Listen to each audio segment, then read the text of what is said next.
গতকাল হামলার পরিকল্পনা ও বাস্তবায়ন করা হয়েছে স্থানীয় সরকার উপদেষ্টার ঘনিষ্ঠ হিসেবে সুপরিচিত কিছু দুর্নীতিবাজ কর্মকর্তাদের নেতৃত্বে। এরা কেউ কেউ নিজেদেরকে বিএনপি ঘরানার পরিচয় দিলেও তারা দলের কোনো পদে নেই। উপরন্তু তারা আওয়ামী ফ্যাসিস্ট আমলের মেয়রদের ঘনিষ্ঠ সহযোগী হিসাবে দুর্নীতি লুটপাট করেছে। তাদের মূল হোতা গতকালকে আন্দোলনকারীদের হত্যা চেষ্টা করার হোতা গোলাম কিবরিয়া রুবেলের বিরুদ্ধে ব্যাপক দুর্নীতির অভিযোগ রয়েছে। আসিফ মাহমুদ দায়িত্ব নেওয়ার পর রুবেল তার লুটপাটের হাতিয়ার হয়ে উঠেছিল বলে নগর ভবনের আনাচে কানাচে কথা হচ্ছে। তাই মরিয়া হয়ে রুবেলগঞ্জকে নগর ভবনে পুনর্বহাল করার জন্যে এক ঢিলে দুই পাখি মারার চেষ্টা করা হয়েছে। প্রকৌশল বিভাগের কুখ্যাত রুবেল একদিনও আন্দোলনে ছিল না, কিন্তু নিজেকে কোথাও কোথাও বিএনপির সমর্থক হিসেবে দাবি করে। তদবির করে কাজ ভাগাভাগির মাধ্যমে অবৈধ অর্থনৈতিক সুবিধা করে দেয় এনসিপি ও রাজনৈতিক কিছু নেতাদের। শুরু থেকেই আন্দোলনকারীদের বিরোধিতা সে করেছে এবং গোপন সূত্রে জেনেছি আন্দোলনের এক পর্যায়ে কৃত্রিম গোলযোগ সৃষ্টি করে সেই ডামাডোলের মধ্যে বাংলাদেশের সরকার কর্তৃক ঘোষিত এক শীর্ষ সন্ত্রাসীর মাধ্যমে আমাকে সহ আন্দোলনকারীদের কয়েকজনকে হত্যার পরিকল্পনা করেছিল বা চেষ্টায় ছিল। কথিত আছে সে এনসিপিতে যোগদান করেছে বা করবে। আসিফ মাহমুদ তার বক্তব্য ও কথাবার্তায় লাগাম টেনে ধরে বর্তমানে যে কিছুটা স্থিতিশীল অবস্থা রয়েছে তা বিনষ্ট করবে না বলে আমি আশা করছি এবং কোনো ক্রমেই কারো প্ররোচনায় বা নিজ সিদ্ধান্তে আন্দোলনে অংশগ্রহণকারী কর্মকর্তা ও কর্মচারীদের বিষয়ে প্রতিহিংসামূলক পদক্ষেপের চিন্তা ভুলক্রমে করবে না। এটি একটা সতর্কবাণী হিসাবে আমি দিচ্ছি। এর কোনো ব্যত্যয় হলে ঢাকা নগরবাসী মেনে নেবে না এবং পুনরায় আন্দোলন শুরু হলে তার নগর ভবনের গণ্ডি পেরিয়ে রাজপথে গড়াবে, সেটি করা উচিত হবে। সর্বোপরি আমি ঢাকা নগরবাসী, ঢাকা দক্ষিণের ভোটারগণ, ঢাকা দক্ষিণ সিটি কর্পোরেশনের সর্বস্তরের কর্মকর্তা ও কর্মচারীবৃন্দের প্রতি আমার আজীবন কৃতজ্ঞতা ও একজন রাজনীতিবিদ হিসাবে আনুগত্য পোষণ করছি। আমি আপনাদের অগাধ ভালোবাসা ও সমর্থনের বিনিময়ে আমার জীবন ঢাকা নগরবাসীর প্রতি উৎসর্গ করছি। আপনারা আমাকে মেয়র হিসেবে দায়িত্ব দিতে চেয়েছেন, তাই রাজপথে নেমে এসেছিলেন। তবে আমি খুব স্পষ্ট ভাষায় বলতে চাই, একদম শুরু থেকেই এই অন্তর্বর্তীকালীন সরকারের অধীনে মেয়র পদে বসে নগর পরিচালনা করার পরিকল্পনা আমার ছিল না। আমাদের শীর্ষ নেতৃত্বের পরামর্শক্রমে অবৈধ তাপসের বিরুদ্ধে পাওয়া রায়টি একটি স্থায়ী দলিল হিসেবে প্রতিষ্ঠার জন্যে আইনের শাসনের চূড়ান্ত বিজয়ের একটি প্রমাণ হিসেবে রাখার জন্যে সিদ্ধান্ত নেওয়া হয়। সেই প্রক্রিয়ার সর্বশেষ ধাপ এই শপথ গ্রহণ অনুষ্ঠান, যা কেবলই একটি আনুষ্ঠানিকতার মধ্যেই সীমাবদ্ধ থাকবে এবং এই প্রক্রিয়া পদে পদে বাধাগ্রস্ত করতে গিয়ে শেষ বেলায় গিয়ে অন্তর্বর্তীকালীন সরকার যে দল নিরপেক্ষ নয়, আমাদের সেই বয়ানটি চূড়ান্তভাবে প্রমাণিত হয়েছে। পরাজয় ঘটেছে এই সরকারের নিরপেক্ষতার পর্দার পেছনে ঘাপটি মেরে লুকিয়ে থাকা অগণতান্ত্রিক শক্তির। ভেস্তে গিয়েছে জনগণকে ধোঁকা দিয়ে বিনা ভোটে রাষ্ট্র ক্ষমতা দীর্ঘায়িত করার কোনো সম্ভাব্য দেশি বিদেশি চক্রান্ত। আর বিজয় হয়েছে গণতন্ত্র প্রতিষ্ঠা ও বাংলাদেশের স্বাধীনতা সার্বভৌমত্বের অতন্দ্র প্রহরী জনগণের। এই জনগণ এখন কাউকে অন্ধবিশ্বাস করার পরিবর্তে সর্বদা সজাগ থাকবে। আমরা এই জনগণকে সুসংগঠিত করে ফ্যাসিবাদ পরবর্তী বাংলাদেশের গণতান্ত্রিক উত্তরণের যাত্রাকে অবশ্যই সফল করব ইনশাআল্লাহ।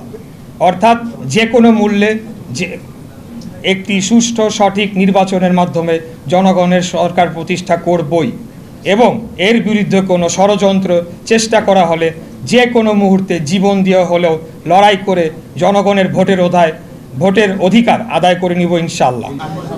জি, আমি মনে করি এখানে ব্যক্তিগত কোনো আক্রোশ নেই, ব্যক্তিগত কোনো আক্রোশের সুযোগও নেই। এখানে বর্তমান উপদেষ্টা পরিষদ সর্বসম্মতিভাবে তারা সিদ্ধান্ত নিয়েছে, আদালতের রায় যাই হোক, আইন আদালত যাই বলুক, তারা ইশরাক হোসেনকে ঢাকা দক্ষিণ সিটি কর্পোরেশনের দায়িত্ব নিতে দেবে না। এটির পেছনে আমি মনে করি সম্পূর্ণ রাজনৈতিক কারণ রয়েছে এবং ঢাকা শহরের একটি কর্তৃত্ব প্রতিষ্ঠার চেষ্টা যে তারা করে চলেছে একটি নতুন গঠিত রাজনৈতিক দলকে সুবিধা দেওয়ার জন্যে, সেটি বাধাগ্রস্ত হতে পারে এবং সেখান থেকে প্রাপ্ত অর্থনৈতিক সুবিধা সেই দলকে গঠনের জন্য কাজে লাগানোর কাজ বাধাগ্রস্ত হতে পারে। এই সকল জিনিস বিবেচনায় তারা এই সিদ্ধান্তটি নিয়েছে।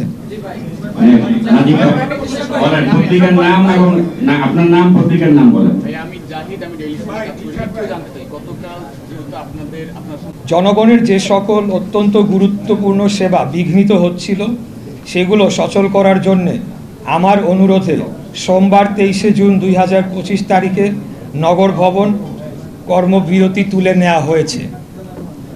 এটার সাথে আন্দোলনের দাবি অথবা সরকারের কোনো চাপ ভীতির বিন্দুমাত্র কোনো বিষয় নেই, বরঞ্চ অন্তর্বর্তীকালীন সরকার জনগণের সকল আশা আকাঙ্ক্ষা, ন্যায্য দাবি এবং আইন আদালতকে পরোয়া না করে দিনের পর দিন জনদুর্ভোগ সৃষ্টি করে রাখে।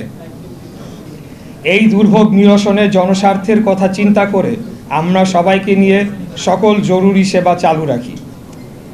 কোরবানি ঈদের পর নগর ভবনের ঊর্ধ্বতন কর্মকর্তারা দৈনন্দিন সকল সেবার কার্যক্রম চালুর উদ্যোগ নিলে স্থানীয় সরকার উপদেষ্টা ও সচিব আঞ্চলিক কর্মকর্তাদের নির্দেশ দিয়ে জন্ম, মৃত্যু, নাগরিক ও ওয়ারিশ সনদ দিতে বারণ করে। জানা যায় জনগণকে সুবিধা বঞ্চিত করে এর দায় আন্দোলনকারীদের ওপর চাপিয়ে দেওয়ার কুচক্রান্ত বাস্তবায়ন করতে চেয়েছিলেন তারা। সেই চক্রান্ত রুখে দিতেই কর্মবিরতি তুলে নগর ভবন উন্মুক্ত ও আঞ্চলিক কার্যালয় সচল করা হয়েছে।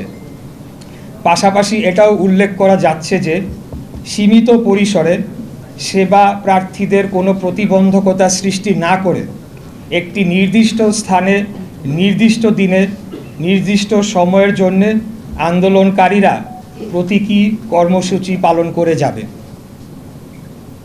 এবার আমি আসতে চাচ্ছি সম্প্রতি স্থানীয় সরকার উপদেষ্টা আসিফ মাহমুদের একটি সাক্ষাৎকার একটি বেসরকারি টিভি চ্যানেলে বহুল প্রচারিত হয়েছে এবং সেখানে বেশ কয়েকটি কথা বলা হয়েছে। সেই বিষয়ে আমি কিছু তার প্রতি উত্তর দিতে চাই। একটি বেসরকারি চ্যানেলে সাক্ষাৎকার দিয়ে স্থানীয় সরকার উপদেষ্টা আসিফ মাহমুদ অত্যন্ত আপত্তিকর কিছু কথা বলেছেন। আসিফ বলেছে, বিএনপির এক নেতার ইন্ধনে ইশরাকের আন্দোলন হয়েছে। এই বক্তব্যের মধ্য দিয়ে হাজার হাজার ঢাকার ভোটারদের চরম অপমান করা হয়েছে। ঝড়, বৃষ্টি, তীব্র রোদ উপেক্ষা করে দিনের পর দিন শারীরিক ও মানসিক পরিশ্রম করে আন্দোলন করা ঢাকার এই জনগোষ্ঠীকে এই একটি বাক্য উচ্চারণের মধ্য দিয়ে নাগরিক থেকে পশুর মর্যাদায় নিয়ে যাওয়া হয়েছে। এটার জন্য তাকে অবশ্যই নাগরিকদের কাছে ক্ষমা চাইতে হবে।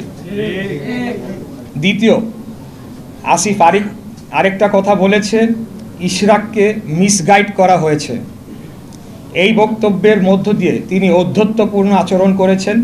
তিনি অন্যদের চেয়ে নিজেকে শ্রেষ্ঠ এবং আমাকে ব্যক্তিগতভাবে চরমভাবে হেয় করেছেন। আমাদের ঢাকা নগরবাসীর স্বতঃস্ফূর্ত এই আন্দোলনকে এইভাবে অপমান করার বিরুদ্ধে তীব্র নিন্দা ও প্রতিবাদ জানাচ্ছি। ঢাকার অধিবাসীদের প্রতি চরম অবমাননাকর এই বক্তব্যের জন্য তাকে ক্ষমা চাওয়ার দাবি জানাচ্ছি।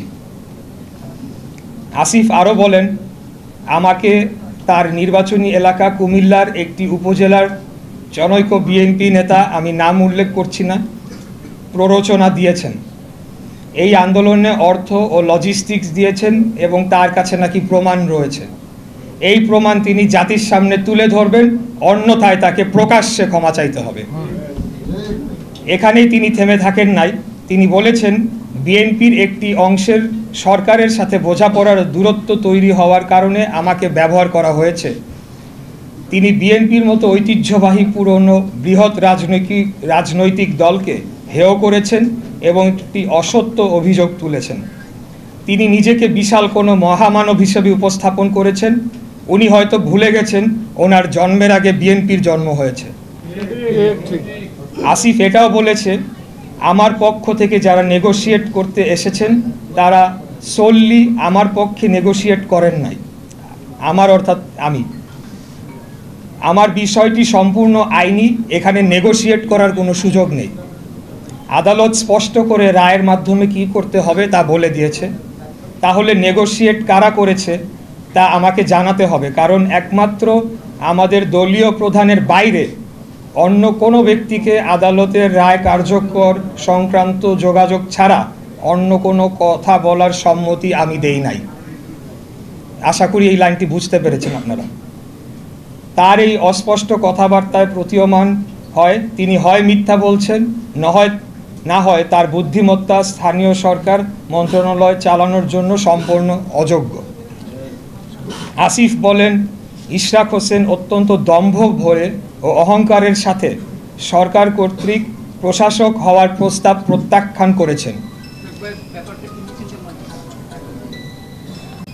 বরঞ্চ বিনয়ের সাথে এটি প্রত্যাখ্যান করার কারণ হিসাবে বলতে হবে, একজন বৈধ নির্বাচিত জনপ্রতিনিধি ও রাজনীতিবিদের জন্য এই প্রস্তাব অপমানজনক।